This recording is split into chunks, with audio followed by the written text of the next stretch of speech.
Hello, welcome back to our channel. Today we're going to revisit something that we spoke about early in the early days of our channel.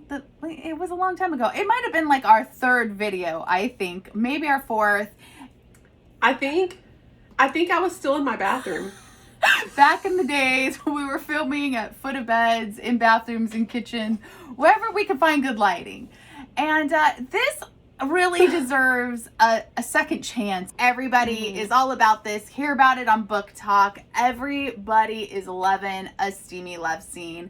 And we want to talk today about how to make your love scenes. Woo. So a question we get asked a lot is, well, if I want to write romance, does it have to have detailed love scenes in it? No. So there are three different types of love scenes that we're going to talk about. One is the fade to black, which is you kind of get the stuff leading up to the deed and then you see what happens after. And then there's the suggestive, which focuses more on the emotional and maybe like the talking, but not the actual physical part. And then the descriptive, which focuses on the emotional detail, but also the physical detail as well. There's some things you should ask yourself before you decide if a love scene is appropriate for your story. And the first one is who's your audience? When we're looking at the young adult audience, we usually see a fade to black, so everything that's leading up to the moment, and then we're rejoining the characters after the deed has been completed, or we are seeing more of a emotional take on it, and not the details, not every body movement. That does not mean that you cannot have characters that are of high school age and have a detailed love scene. That is not a YA book, though. That is now an adult book. Another thing you need to ask yourself, is it the right time for my characters to be getting it on? It's not always the right time for a love scene. Sometimes it's just awkward and it makes everything just feel off. The next thing you should ask yourself is, why does my character want or need this right now? Will it move the story forward? How does it relate to the internal conflict? The whole point, even of a love scene, should tie into the story to make it more impactful. Maybe what's about ready to happen is revenge driven, which would be the internal conflict, and that's why the character is going to do it. Maybe they have been wanting this for a really long time, and now the moment has presented itself, and here we go. So whatever it is, you should be able to answer, what was the purpose of this right here? What does my character need to show my audience? And what is my character going to take away from this moment with their love interest? You also have a recipe for writing the best love scene. And when we say a recipe, we don't mean a formula, because love scenes don't need to be formulaic. They don't all need to be the same. But there are certain things that need to be included in a love scene in order to make it the best it can be. And the first thing you need to do is build up the sexual tension before it happens. Sexual tension is like the best part of a romance book. You could have a whole book of it and I would be okay with that. So true. I'm going to use something really dorky right now. I think of Han Solo and Princess Leia in Star Wars. And there was a ton of bantering and sexual tension between them. And of course, we never got to experience that moment with them. But we know that when things were going on, or when we returned to them in the newer Star Wars movies, that was still like existing between them, and we were still rooting for them. And therefore, we know that if we got to be in on that moment with them, we would have been excited for them. It would have had a purpose to the plot, like us as the audience would have devoured that. Like I said before, the internal conflict. The internal conflict plays such a deep part of any romance. If you're writing contemporary, if you're writing a fantasy, if there is not internal conflict going on and that's not playing into your love scene in some way, then then there's a problem there. So for like Han Solo and Princess Leia, I don't know why we're gonna just stick with them, but we are.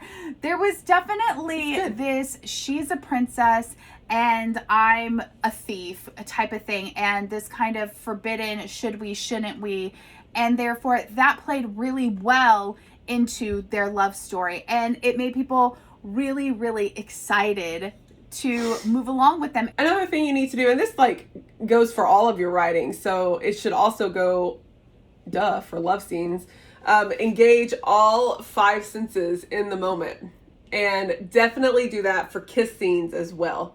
So like, how does the person smell? How do they taste? How do they feel? What do you see? Hopefully you're seeing the backs of your eyelids, because kissing with your eyes open is fucking weird. They should be surrounded by feeling and senses. Yeah. So make sure that you're showing all of that. And don't forget that emotional connection between your characters, because that is like, that's the most important part of any kind of kiss scene, sex scene. If you're like writing some kind of scene between people that's not really supposed to mean anything, if it's supposed to be some kind of just like, you know, Flangy. In the bathroom, one off, whatever. But if it's supposed to mean something, don't forget the emotional connection. True. This is great for fade to black. It can be innocent touches that still give a sensual feeling before we fade to black, and have us rooting for that moment for them, even though they've shut the door on us. Language is going to play such a big part in the way that you convey your love scenes. We are not really big on the clinical terms. When clinical terms get thrown in there, it almost becomes cringy. I think we both feel like that. Like, not almost. No, take the almost out. It is cringy. Along with that, do not use purple prose.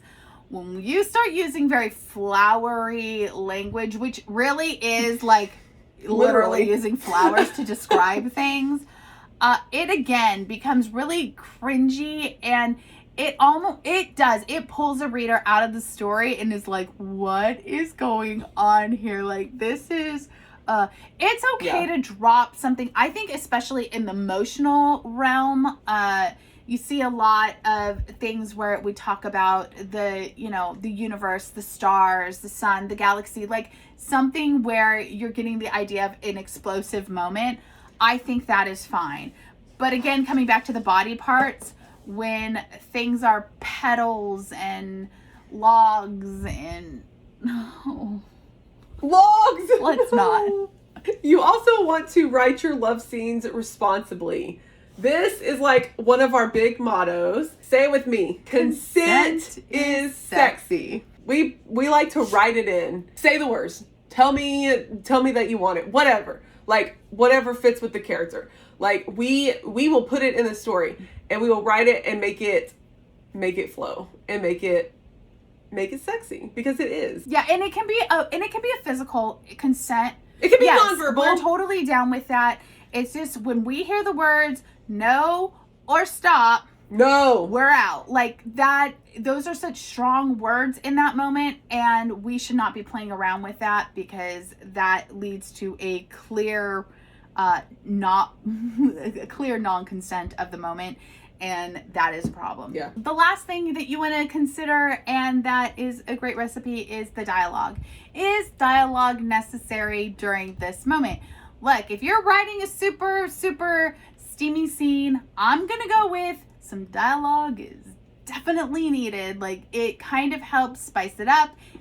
Just the idea of things being spoken out loud usually is a turn on for the reader. So in that case, sure. But it's not always needed. Sometimes it's just a passionate filled moment and nobody's talking and they're thinking about one thing, and that's okay too. I think that it's really important that you just figure out if the dialogue is going to be appropriate in the moment, and is it something that your character would really say. If your character is kind of new to exploring their sexuality, they're probably not going to make very bold statements. And that is always very jarring to me. Like when I read something where somebody's never done something before and then they're making very bold statements, I'm very jarred by that, because I'm like, usually you're so panicked, like, what, here it comes, this is all brand new for me, and you're not really wanting to vocalize what you're needing in that moment because you're not very sure about it. So that is just going to take some common sense in knowing your character and what they would be comfortable expressing out loud. If you want to read some what we think are very well written steamy scenes, go to our Wattpad at Crystal and Felicity. And if you enjoyed this video, make sure to give it a thumbs up, subscribe, turn on the notification bell so you never miss a Friday upload. And as always, write what you love.